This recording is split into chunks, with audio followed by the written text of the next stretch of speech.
ओम श्री गुरुवे नमः। कलिकाल की एक सत्य घटना है जो मैं आज आपको सुनाता हूँ। हमारे परम पूज्य गुरुदेव राजेंद्र दास जी महाराज जी ने ये कथा सुनाई थी, तो मैं उन्हीं के शब्दों को आपके सामने प्रस्तुत कर रहा हूँ। तो हम निवेदन कर रहे थे कि उस संपूर्ण गीता का जो सार सर्वस्व है, उस गीता के व्याख्यान का जो पर्यवसान है वह भगवत शरणागति में, क्योंकि भगवान अर्जुन को उपदेश दे चुके हैं और भगवान के उपदेश देने का प्रयोजन भी पूर्ण हो चुका है। अर्जुन कह चुके हैं आपकी आज्ञा का मैं पालन करूंगा। अब क्या शेष रह गया था?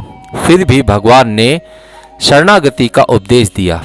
इसलिए आदि मध्य और अंत में शरणागति के स्वरूप का विवेचन जो श्रीमद् भागवत गीता में किया गया, अतएवता आचार्यों ने यह अनुसंधान किया है कि गीता का सार सर्वस्व शरणागति है, यानी कि सब कुछ अपने आप को या अपना सब कुछ ईश्वर को सौंप देना चाहिए।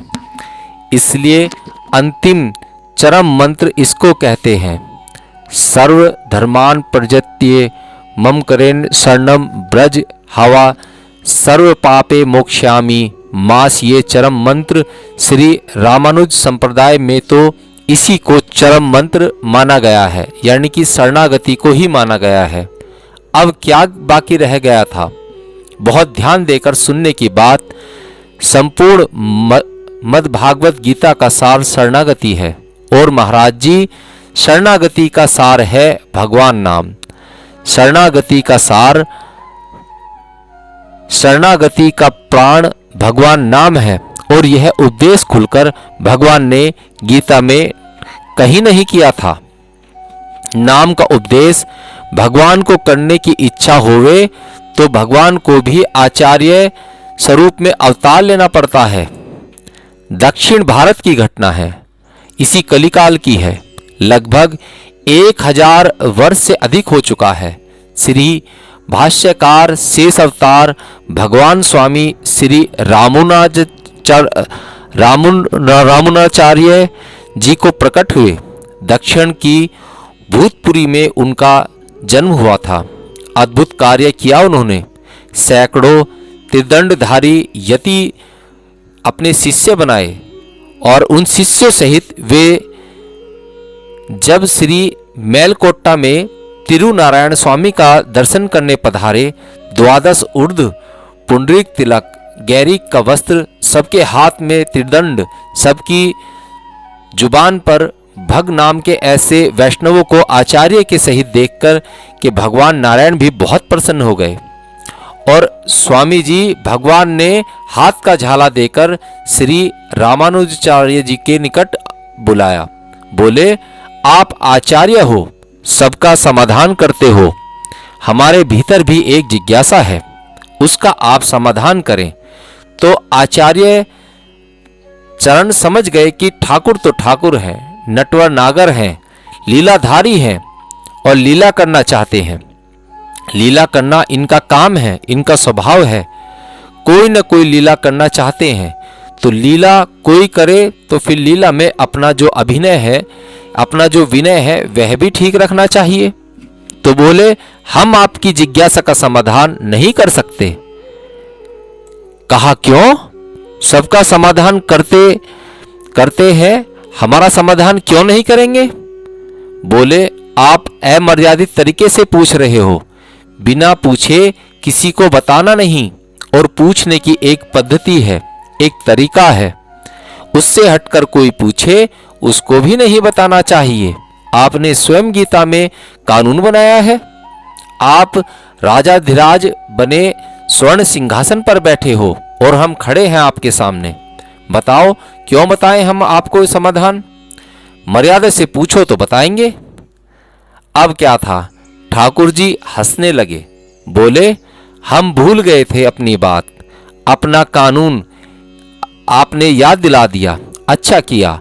तो ठाकुर जी ने अर्चकों को इशारा किया और भगवान महाराज जी गर्भगृह से मंडप में पधारे और भगवान ने कहा, आचार्यों का सिंहासन थोड़ा ऊपर रखो। मैं जिज्ञासु हूँ।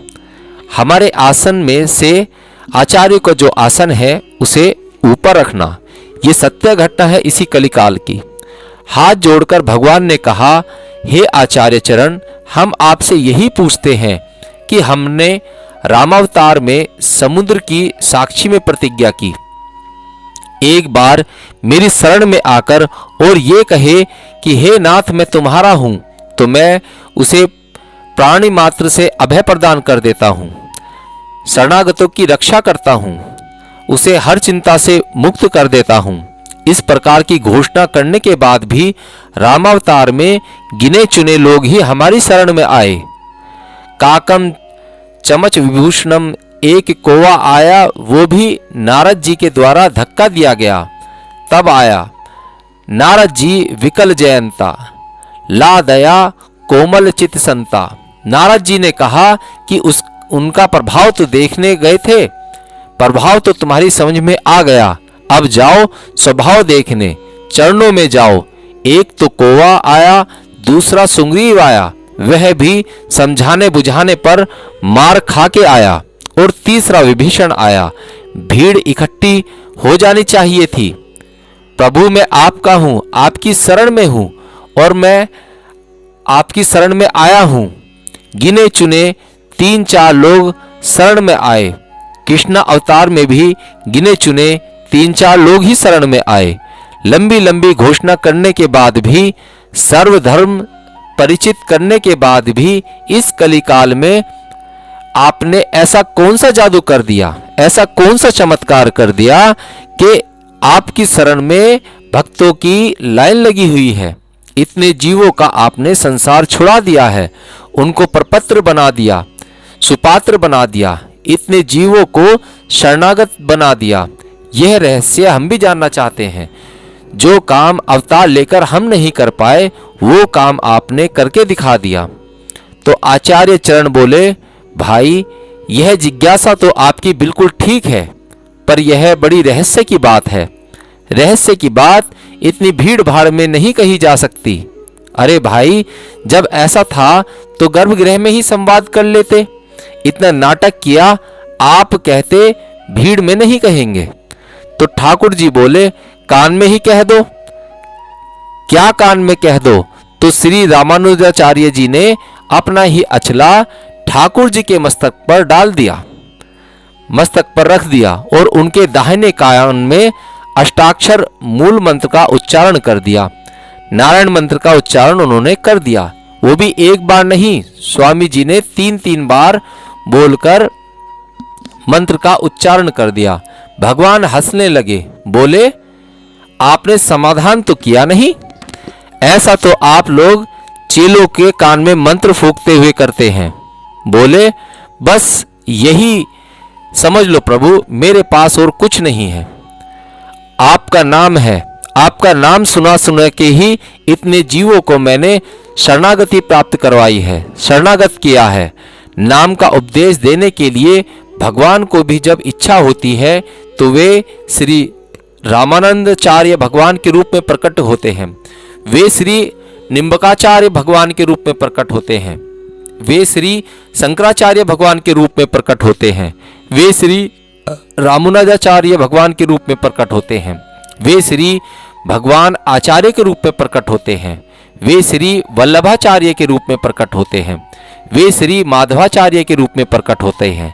आचार्य के रूप में, गुरुजनों के रूप में, संतों के रूप में प्रकट होकर वे नाम का उपदेश करते हैं।